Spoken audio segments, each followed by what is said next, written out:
दर्शकों, बहुत बहुत स्वागत है आप सभी का इस कार्यक्रम में। हम बात करेंगे इलेक्शंस की। 5 राज्यों में चुनाव हो रहे हैं, लेकिन बात होती है सिर्फ उत्तर प्रदेश की, क्योंकि उत्तर प्रदेश ही वो रास्ता है जहां से लोकसभा का जो खास वहां पर क्या होने वाला है या किसकी सत्ता होगी, इसका रास्ता तय करता है।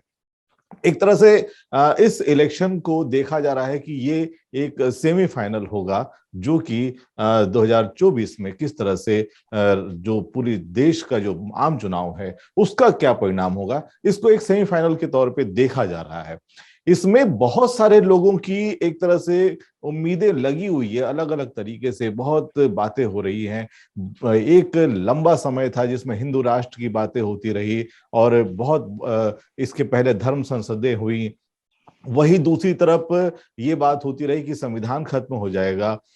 अभी एक तरह से ये भी माना जा रहा है कि ये संविधान की लड़ाई है। यूपी में क्या माहौल है इस पर तो हम चर्चा करेंगे ही, लेकिन इस इलेक्शन का क्या मायने होता है, इस ये इलेक्शन कितना मायने रखता है, इस पर हम चर्चा करेंगे, क्योंकि सारा ध्यान यूपी पर है। हमारे साथ इस वक्त प्रोफेसर विवेक कुमार हैं। आप सभी जानते हैं, आप इन परिचय की आवश्यकता तो है ही नहीं, क्योंकि आपने बहुत ही बेबाक तरीके से तमाम सोशल मीडिया पर आप राजनीतिक पहलुओं पर हमेशा अपनी बात रखते हैं और विश्लेषण भी बहुत सटीक करते हैं।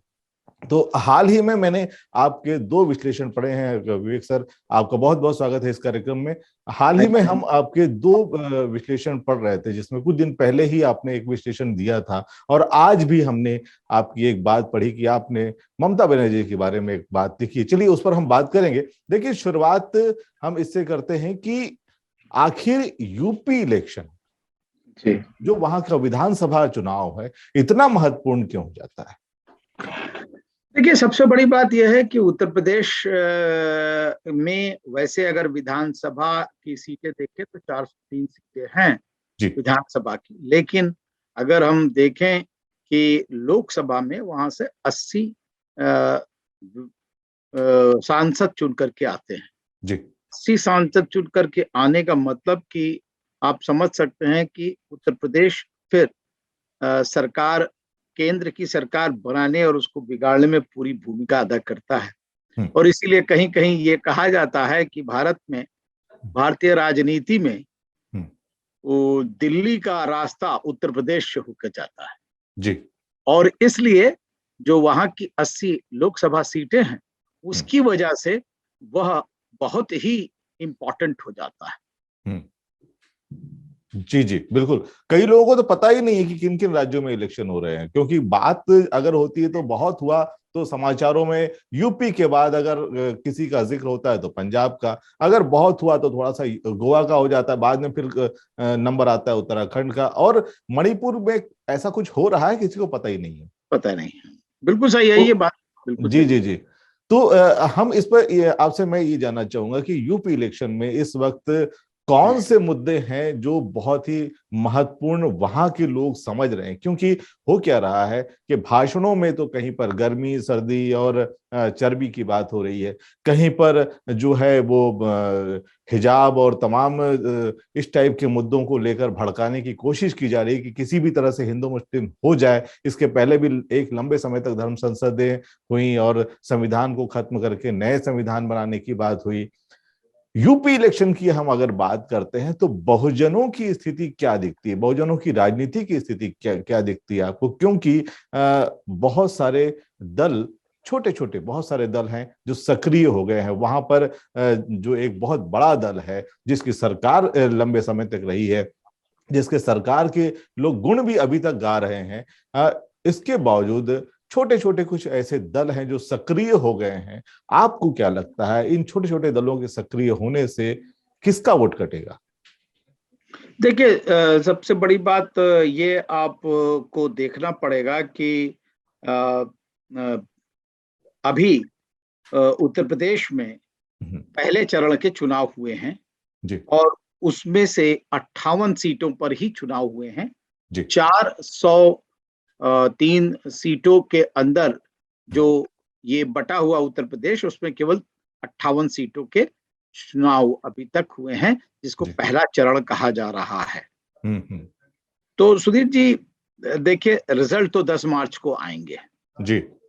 10 मार्च को रिजल्ट आएंगे और तभी पता चलेगा कि भाई कौन सी पार्टी बहुत मजबूत है। लेकिन हमें किस पार्टी, कौन सी पार्टी कितनी मजबूत है, और अगर उसको समझना है तो हमें वर्तमान में उस पार्टी के सामाजिक समीकरण को समझना पड़ेगा। जी। आपने बताया कि छोटी छोटी पार्टियां आ गई हैं, लेकिन सबसे बड़ी बात जो है वो ये है कि एक गठबंधन है, और एक गठबंधन है जिसने लगभग लगभग 10 पार्टियों के साथ, 12 पार्टियों के साथ जो है उसने गठबंधन किया हुआ है जी। अगर 12 पार्टियों के साथ गठबंधन कर लेते हैं हम, तो इसका मतलब पहली बात आप ये प्रूव कर रहे हैं कि आपके खुद के दल के अंदर इतनी क्षमता नहीं है कि आप 403 सीटें स्वयं लड़ पाए। जी जी जी।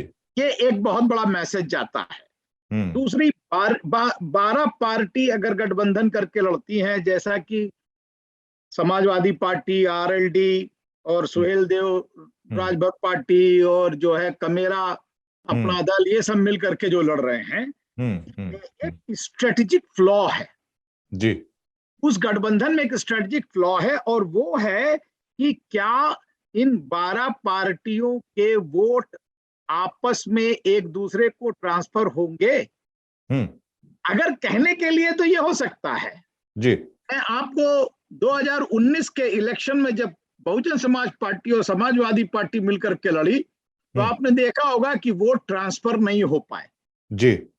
जबकि इटावा के अंदर ही जो है समाजवादी पार्टी की जो लीडर थी वो हार गए। इसका मतलब ये हुआ कि कहीं ना कहीं जो वोट है वो ट्रांसफर नहीं हो पाया। तो इसलिए मैं ये कहना चाहता हूं कि सामाजिक धरातल पर इलेक्शन को हमें अरिथमेटिक नहीं समझना चाहिए कि अगर 4 पार्टी जुड़ गई तो वो सब एकदम बहा ले जाएंगी, और 8 पार्टी जुड़ गई तो 10 पार्टी जुड़ गई तो वो बहा ले जाएंगी। ऐसा नहीं होता है। जी जी जी। क्योंकि इलेक्शन जो है वो अरिथमेटिक नहीं है, वो रसायन शास्त्र है, केमिस्ट्री है। तो जातियों के बीच में, समूहों के बीच में क्या जो है वो केमिस्ट्री बन पाई है या नहीं है, ये हमें देखना। जी जी जी। तो क्या आपको लगता है कि जिस तरह से बहुजन समाज पार्टी ने कैंडिडेट्स उतारे हैं, जिसको उतारने के बाद ही एक बहुत सारी बेचैनी सी कई दलों में होने लगी, कुछ दल तो टूट गए, जिनके गठबंधन बने थे वो टूट गए पूरी तरह से? बहुत अच्छा प्रश्न किया सुधीर जी आपने, और बहुत पैनी दृष्टि आपने दिखाई यहाँ पर ये प्रश्न, क्योंकि जो सोशल इंजीनियरिंग का नारा बहुजन समाज पार्टी ने दिया है और किया है वो बहुत जरूरी है जी। सामाजिक गठबंधन समाजों के साथ सीधे स्थापित करना, ये अलग बात है। और वो कैसे स्थापित होता है? जब आप सभी समाजों के कैंडिडेट्स को टिकट देते हैं जी, उनके लीडरों को टिकट देते हैं। तो ये हमें ये देखना पड़ेगा, जो सोशल इंजीनियरिंग हुई है, जो बंटवारा हुआ है, क्या बहुजन समाज पार्टी ने, आप जैसा कह रहे थे कि आप ग्रास रूट पर गए हैं, आपने देखा है कि उन्होंने जिस प्रकार के जातियों के गठबंधन के आधार पर टिकट को बांटा है, उससे जो है उनका पड़ला बहुत अधिक भारी हो रहा है जी। और इसलिए दूसरे दलों में बेचैनी बढ़ गई है। जैसा कि आपने आंकड़ा खुद देखा होगा कि 2012 में जब समाजवादी पार्टी की सरकार बनी थी, तो उस समय भी बहुजन समाज पार्टी को करीब करीब 29% वोट मिला था, उसको 20 वहां मिली थी। जी जी जी। तो इसका मतलब ये हुआ कि अभी भी 2017 में भी समाजवादी बहुजन समाज पार्टी का वहां पर लगभग 23% वोट विद्यमान है।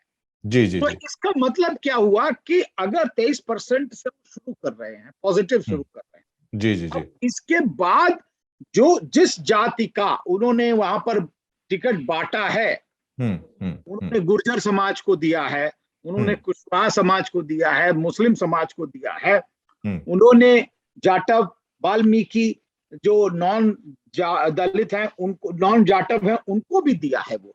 तो उनका जो समीकरण है वो बहुत बहुत भयंकर समीकरण उन्होंने बनाया है, जिसकी वजह से बहुजन समाज पार्टी जो है काफी वहां पर सशक्त दिखाई दे रही है।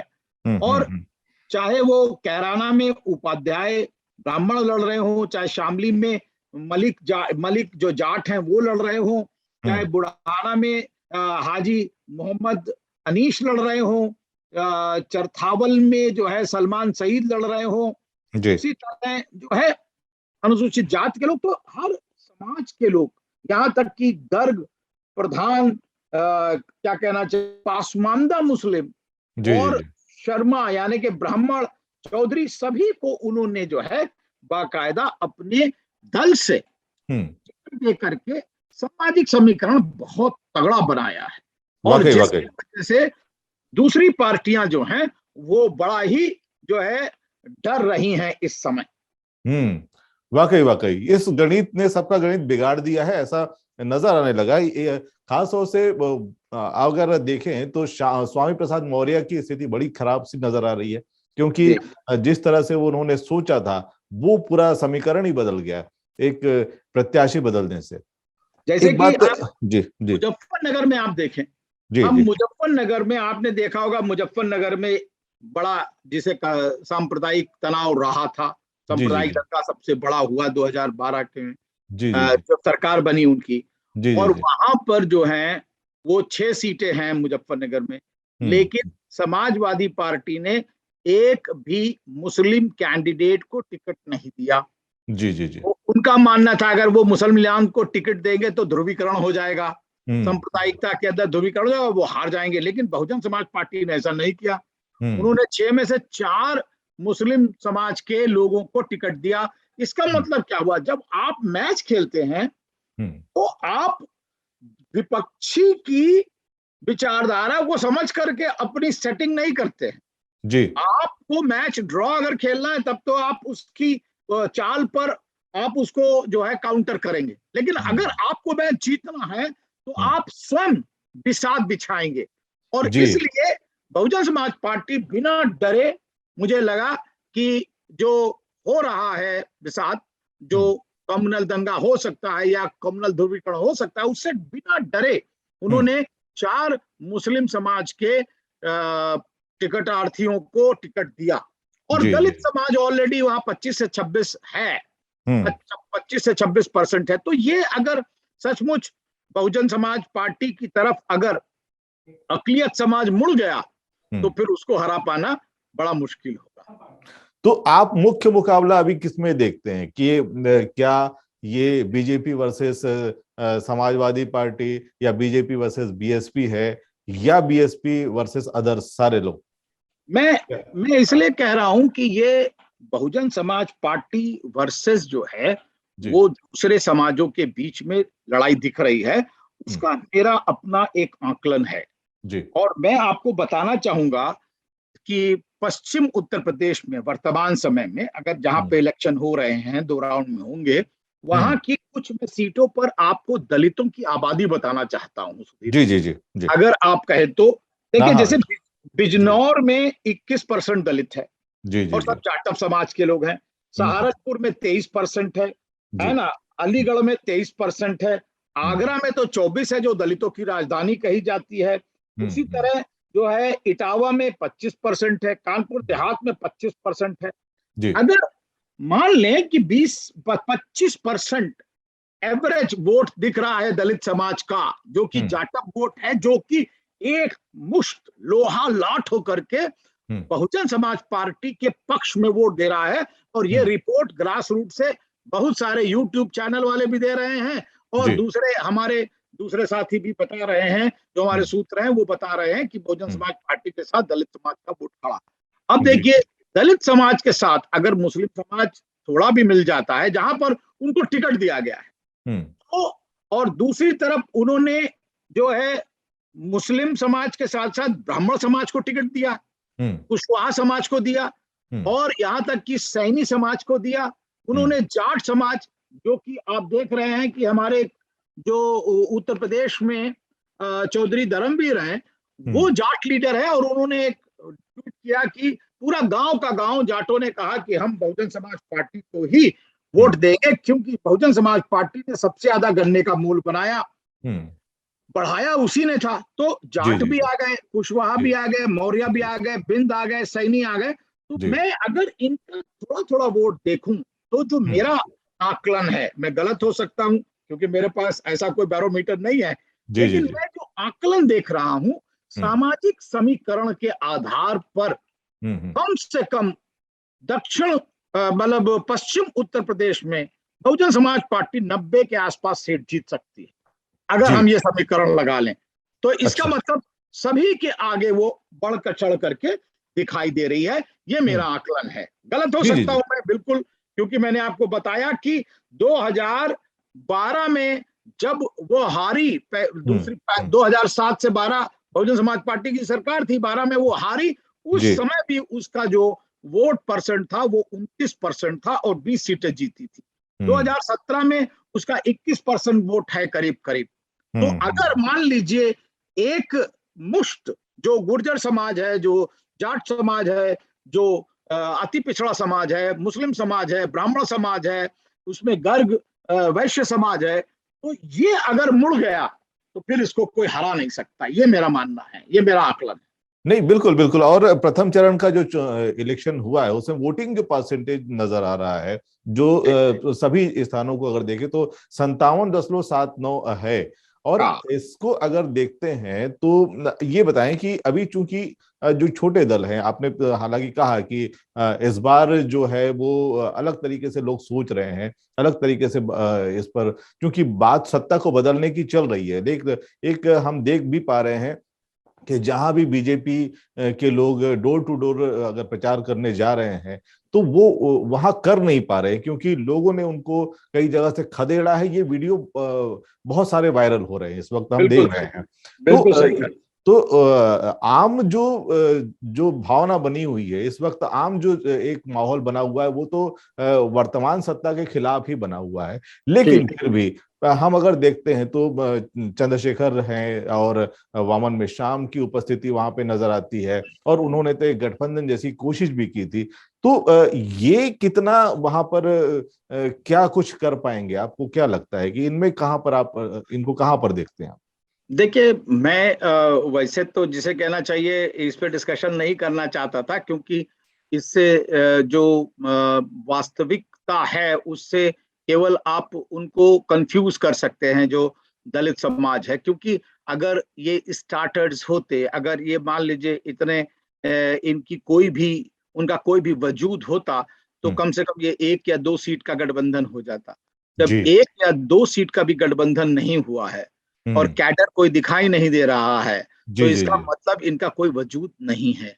ये केवल और केवल बहुजन समाज पार्टी के प्रति कंफ्यूजन फैलाने के लिए इनको मीडिया बढ़ा चढ़ा करके कुछ दिखाता है, या कुछ इनके जो लोग हैं उनको बाकायदा लाइक्स मिले और उनकी खबर चला देता है। जबकि अभी तक मैंने बहन मायावती जी की जितनी भी रैलियां हुई हैं उसमें उन्होंने क्या कहा है, उन्होंने कौन से मुद्दे रखे हैं, इस पर कहीं भी किसी भी ट्यूब चैनल में, यूट्यूब के अंदर मैंने बहस नहीं देखी। प्राइम मिनिस्टर, माननीय प्रधानमंत्री एक चैनल को इंटरव्यू देते हैं और वो पूरे के पूरे 26-27 चैनल मैंने गिने उस दिन, इंग्लिश हिंदी मिला करके उस पर वो चलता है। तो ये क्या है? इसका मतलब यह है कि दलितों के दिमाग में कंफ्यूजन फैलाने के लिए वो जो दलित पार्टियां होती हैं, दलित लीडर होते हैं जिनका कोई आधार नहीं होता है, उनको बढ़ा चढ़ा करके प्रस्तुत किया जाता है, ताकि बहुजन समाज पार्टी का वोट एक जगह एकत्रित ना हो जाए और वो जीत ना जाए, और इसलिए वो कंफ्यूजन फैलाया जाता है। और इसलिए कंफ्यूजन वाले लोग जो हैं वो कमीशन पर आगे बढ़ते हैं। मुझे नहीं लगता है संगठन के आधार पर आगे बढ़ रहे हैं। जी जी जी जी। फिर भी इस इलेक्शन में अगर हम देखें तो यूपी, देखिए चूंकि बात महत्वपूर्ण हो जाता है यूपी, इसलिए वहां पे दूसरे राज्यों के नेता भी आकर अपनी बात कह के जाते हैं। जहां एक तरफ गर्मी निकाल दूंगा, चर्बी निकाल दूंगा, बहुत सारी बातें हो रही, वहीं पे बहन जी ने भी कहा था कि हम भर्ती निकालेंगे, और ये वीडियो बहुत वायरल भी हुआ था। ये तीनों बातें बहुत वायरल भी हो रही, लोगों ने इस बात को समझा भी। हम यहाँ पर देखते हैं ममता बनर्जी की वहां पर उपस्थिति भी नजर आती है, खासतौर से समाजवादी पार्टी के समर्थन में। इसको बिल्कुल। आप किस तरह से देखते हैं?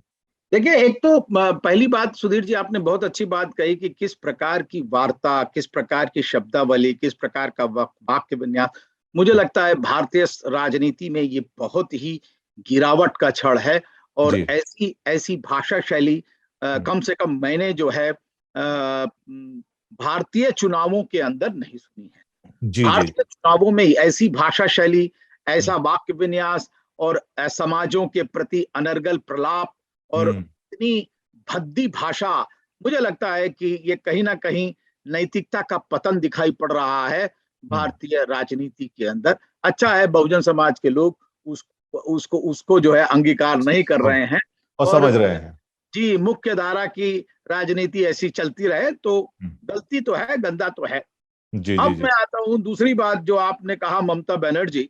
हम्म तो सुधीर जी, आप देखिए, ममता बनर्जी ने भारतीय जनता पार्टी के साथ हम्म प्री पोल अलायंस करके हम्म लड़ा है इलेक्शन वेस्ट बंगाल का। हम्म ले और उसके बाद वो केंद्र के अंदर हम्म बाकायदा उनसे अलायंस करके लड़ी, और जब वो जीती तो हम्म उसको उनको जो है केंद्र में रेल हम्म, मंत्री भी बनाया गया। जी। तो भारतीय जनता पार्टी के साथ उन्होंने राज्य के अंदर ही नहीं बल्कि केंद्र के अंदर भी हम्म एक तरह से गठबंधन करके अपनी बात रखी है और उनके साथ मंच साझा किया है हम्म बाकायदा। हम्म और उसके बाद आज वो 2021 में चुनाव जीतने के बाद अपने आप को अब वो प्रगतिशील और वो जो है धर्मनिरपेक्ष घोषित करना चाह रही हैं। ये बड़ा जी हास्यास्पद जी जी जी जी जी है जी ना। जी जी जी। अच्छा, सबसे बड़ी बात है कि अब ये धर्मनिरपेक्ष और प्रगतिशील होकर के ये अखिलेश यादव के साथ जो है समाजवादी पार्टी का प्रचार कर रही हैं। और हम्म वहां के लोग, चाहे वो मुस्लिम समाज हो, हम्म वो जो है ममता ममता बनर्जी पर अखिलेश के साथ विश्वास कर रहा है। हम्म लेकिन अगर मान लीजिए भारतीय जनता पार्टी को हराना हम्म सेकुलरिज्म की निशानी है, हम्म प्रगतिशीलता की निशानी है, हम्म तो वो काम माननीय बहन जी ने 2007 में ही कर दिया था। हम्म 2007 में ही उन्होंने उनको हरा दिया था, और उसके बाद से ना उन्होंने कोई गठबंधन किया है, हम्म ना उन्होंने कोई प्री पोल अलायंस किया है, हम्म ना ही उन्होंने कोई पोस्ट पोल अलायंस किया है, और ना ही उन्होंने उनके साथ जो है मंच साझा किया। लेकिन उसके बावजूद बहन जी पर लोग विश्वास नहीं कर पा रहे हैं। हम्म, तो ये क्या चीज प्रदर्शित करता है? जी जी एक जी। अवसरवाद प्रदर्शित कर रहा है ममता का। हम्म ममता जो है वो अपने आप को 2024 के इलेक्शन के लिए प्रधानमंत्री के रूप में प्रदर्शित करना चाह रही हैं। और इसलिए सुधीर जी, बड़ा भयावह उनका भाषण था, जिसमें हम्म उन्होंने नेहरू का जिक्र तक नहीं किया, जी जी जी। उन्होंने कांग्रेस का जिक्र तक नहीं किया। तो हम्म ये कहना क्या चाह रही हैं वो सुभाष बाबा साहब अम्बेडकर का जिक्र नहीं किया, तो मैं हम्म उनको कैसे प्रगतिशील मान लूं, कैसे हम्म भारतवर्ष का प्रतिनिधित्वकारी मान लूं, जो वो बाबा साहब की बात नहीं करती, नेहरू की बात नहीं करती। हम्म इसलिए कहीं ना कहीं वो डर रही हैं। जबकि एक हम्म औरत है, अगर औरत सही है तो वो कम से कम बहन जी का साथ देती, हम्म क्योंकि बहन जी ने भारतीय जनता पार्टी को 2007 में हराया है। हम्म एक औरत, वो भी जिसे कहना चाहिए ऐसी औरत जो कि लड़ रही हैं अकेले, उन्होंने अपने आत्मनिर्भर स्तर पर लड़ करके अपनी जो है पोजीशन बनाई है। जी अगर जी जी जी। ये चीज देखा जाए तो ममता को बहन जी मायावती का साथ देना चाहिए, उनके साथ मिलकर के लड़ना चाहिए। हम्म लेकिन वो ऐसा नहीं करेंगी, हम्म क्योंकि उनको ये पता है कि बहन जी 2009 में ही प्रधानमंत्री के पद की दावेदार घोषित कर दी गई थी और लगभग 22 पार्टियों ने बहन जी के घर, उसके अंदर लेफ्ट पार्टी, उस समय प्रकाश करत जो है सीपीआईएम के लीडर हुआ करते थे, उन्होंने जा करके वहां बाकायदा बहन जी के घर पर चंद्रबाबू नायडू सब ने जो है उनकी कवायद की थी और प्रधानमंत्री का दावेदार बना दिया था। जी जी जी जी आज भी बहुजन समाज पार्टी का या बहुजन समाज बहन जी को प्रधानमंत्री के रूप में देखना चाहता है। तो अब ममता को यह पता चल गया कि नहीं भाई, प्रधानमंत्री की दावेदार तो वो है, वो तो 4 बार के मुख्यमंत्री हैं, इसलिए उनका कैसे साथ दिया जाए। तो इसलिए वो अपने स्वार्थ में अपने निहितार्थ के कारण जो है आकर के दिखा रहे कि मैं अखिलेश के साथ हूं और अभी वो वाराणसी में भी जाएंगी। तो इसका मतलब ये हुआ कि वो अखिलेश के लिए, समाजवादी पार्टी के लिए प्रचार नहीं करने आई हैं, वो अपने लिए प्रचार कर रही हैं। यह स्वार्थ है। वाकई वाकई वाकई। और इसलिए भी कुछ वामपंथियों में से भी कुछ लोग जो हैं वो ममता को पीछे से सपोर्ट करने की कोशिश भी कर रहे हैं ताकि बंगाल का ही प्रधानमंत्री कोई हो जाए। खैर, इस पर हम एक अंतिम 2 सवाल मैं आपसे करना चाहूंगा, वो ये कि अगर यूपी की स्थिति कुछ ऐसी होती है कि जो बीजेपी वर्सेस बाकी दूसरे दलों को जो कुछ मिश्रित वोट मिलते हैं और वो सरकार बनाने की स्थिति में नहीं रहते, ऐसे में पोस्ट अलायंस बीएसपी या समाजवादी पार्टी और इनके बीच में संभव है क्या, आपको लगता है? या ऐसी स्थिति बनने पर ये सब लोग ईवीएम को दोष देते हुए अपनी अपनी जगह पे बैठ जाएंगे? और अक्सर जिस तरह से वामन मेश्राम भी हमेशा एक आरोप लगाते हैं कि ईवीएम की लड़ाई में कोई उनका साथ नहीं देता। नहीं, मुझे नहीं लगता है कि देखिए ईवीएम की कोई ऐसी लड़ाई या ऐसा कोई बहुत बड़ा पेच है, क्योंकि अब आपने देखा होगा कि अगर ईवीएम की लड़ाई होती तो फिर जो है दिल्ली के अंदर इलेक्शन नहीं हारे जाते या फिर वेस्ट बंगाल में इलेक्शन नहीं हारते, यहाँ तक कि मध्य प्रदेश में, राजस्थान में, छत्तीसगढ़ में, कर्नाटका में सब जगह हारे, महाराष्ट्र में भी हार गए और वो बाहर हो गए, यहाँ तक कि हरियाणा के अंदर भी यही काम था। आपको पता है कि जो है बिहार के अंदर भी लगभग सफाया हो ही गया था, केरला के अंदर नहीं जीत पाए, तमिलनाडु में नहीं जीत पाए, आंध्रा में नहीं जीत पाए, तेलंगाना में नहीं पाए।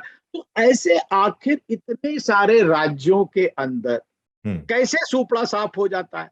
उड़ीसा के अंदर भी आपने देखा होगा कि यही हाल हुआ।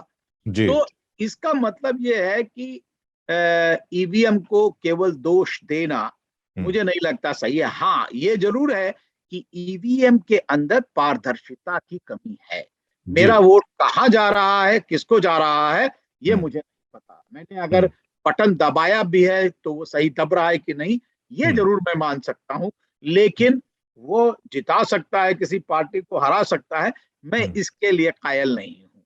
जी जी जी। तो मतलब आपके हिसाब से ईवीएम कोई मुद्दा नहीं है? मुझे नहीं लगता है कि, मैंने आपको कम से कम 22 राज्य ऐसे गिना दिए जहां पर जो है स्थिति भारतीय जनता पार्टी की सही नहीं है ना। तो इसलिए मुझे ईवीएम में जो है कोई शक नहीं लगता है, लेकिन हाँ, पारदर्शिता का प्रश्न है, ये बात मैं जरूर मानता हूं। और जो है ये अगर इसको बाधित कर दिया जाए तो फिर काम हो सकता है, ये बात। जी। मैं दूसरा सवाल, आप कह रहे थे कि अगर मान लीजिए हंग असेंबली होती है तो हंग असेंबली होने के अंदर क्या पोस्ट पोल अलायंस बन सकते हैं? मुझे एक्चुअली क्या है कि अगर देखेंगे कि सपा जो है वो भाजपा से मिलकर के सरकार नहीं बना सकती जी, और यही बात मैं बड़े ही दावे के साथ, और जो मेरा जितना भी अध्ययन है, जितना मेरा रिसर्च है, जितना मेरा शोध है, उस आधार पर मैं कह सकता हूं कि आने वाले समय में बहुजन समाज पार्टी भी जो है वो किसी से अलायंस नहीं कर सकती जी। अब ऐसी स्थिति में क्या अखिलेश अपना मुख्यमंत्री पद बहुजन समाज पार्टी को देने के लिए तैयार होंगे? अगर अखिलेश बहुजन समाज पार्टी को अपना मुख्यमंत्री पद दे करके बहन जी से कहें कि आप मुख्यमंत्री बन सकती हैं, तो अलायंस हो सकता है जरूर। लेकिन मुझे लगता है कि जिस प्रकार की हवा चल रही है जिस प्रकार का सामाजिक समीकरण आ रहा है उससे बहुजन समाज पार्टी बहुत आगे चल रही है। यद्यपि मेन स्ट्रीम का मीडिया, यूट्यूब अनर्गल बातें दिखा दिखा करके वो केवल दो ध्रुव के बीच में लड़ाई दिखा रहा है। जी जी जी जी जी। तो मतलब हम ये माने कि आज इस बातचीत का सार ये आपके अनुसार कि जो वास्तविकता है यूपी की वो मीडिया में तो नहीं आ रही है, लेकिन जो स्थिति 2007 में थी शायद वो बनने की स्थिति आपको नजर आ रही है ना। जहां तक कि मेरा अभी पश्चिम उत्तर प्रदेश के 2 चरणों का मेरा आकलन है, मैंने किया है, उन दो चरणों के आकलन के आधार पर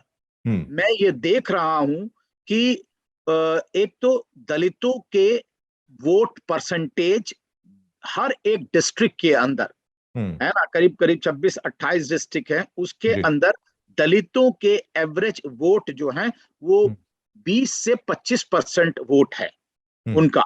और दूसरी तरफ उनका जो सामाजिक गठबंधन है, जो सामाजिक गठबंधन हुआ है विभिन्न जातियों के साथ, ब्राह्मण, क्षत्रिय, वैश्य, शूद्र और अति पिछड़ी जातियां, पासमानदा, मुस्लिम और दलित के अंदर भी वाल्मीकि समाज, धोबी समाज, इन सब को लेकर के जो उन्होंने टिकट बंटवारा किया है, जिसमें गुर्जर समाज, जाट समाज भी आता है, ऐसे गठबंधन को लेकर सामाजिक समीकरण उन्होंने साधा है सीधे।